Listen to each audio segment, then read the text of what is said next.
ম্যাচের বয়স এখন ৯৬ মিনিট। ক্লেটন সিলভা নেমেছে।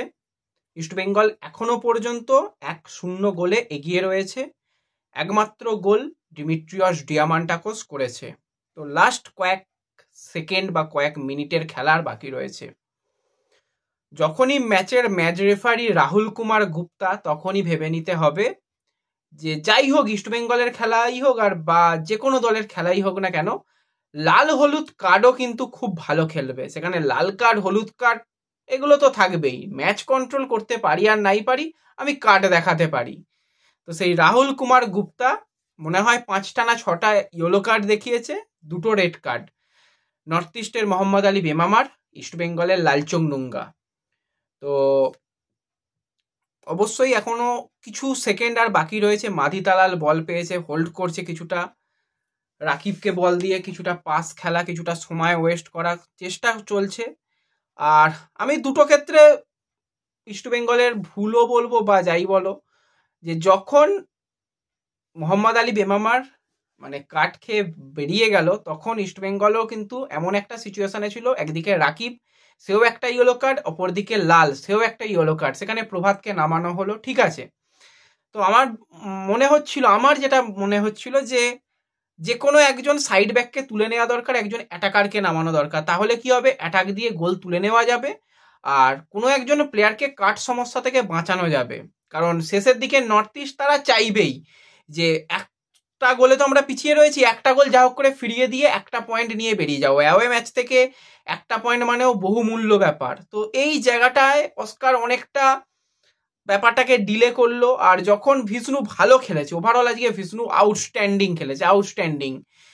চেঞ্জগুলো অনেকটা অস্কার লেটে নিয়ে যাচ্ছে। আমি লাস্ট কয়েকটা ম্যাচে দেখছি যে ওই লেটে নিয়ে যাওয়ার জন্য একটা ভুল হচ্ছে। আর কেন জানি না যে প্লেয়াররা এত সহজে কি করে মানে মাথা গরম করছে আর যাই হোক করে কার্ড দেখছে, এইগুলো একটু বোঝা দরকার যেভাবে কার্ড দেখছে।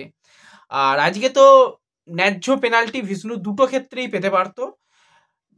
তো দুটো প্রথমের দিকে জার্সি পুলিং ছিল, পরিষ্কার বোঝা যাচ্ছে হাত ফাত ছুঁড়েছিল বেঁকে, সেখানে ভাই দিল না পেনাল্টি। আর দ্বিতীয়টার ক্ষেত্রেও ধাক্কা মেরেছিল, যদি আমরা একদম যখন ক্লোজ অ্যাঙ্গেলে দেখবো সেগুলো নিয়েও পরে আলোচনা করব, সেখানেও কিন্তু ছিল।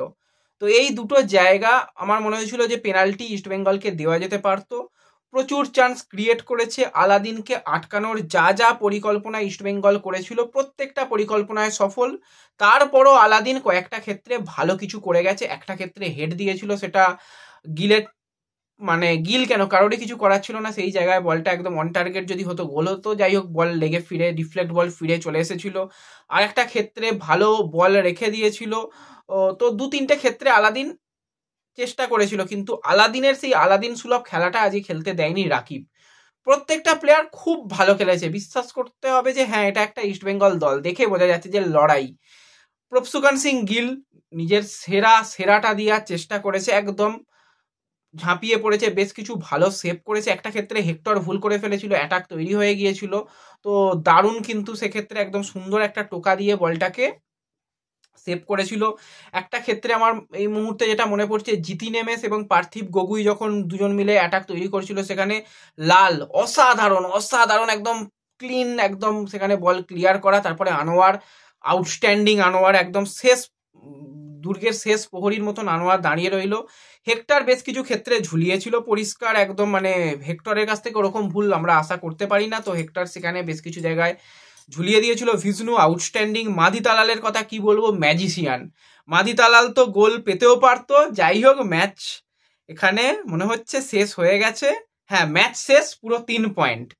ম্যাচ শেষ পুরো 3 পয়েন্ট। ওভারঅল পুরো টিম ভালো খেলেছে। মনে হয় আরেকটু গেম প্ল্যানিং, আরেকটু ভালো কিছু করা দরকার। দারুণ ম্যাচ হয়েছে। বলেছিলাম না যে এই দলকে হারানো যেতে পারে।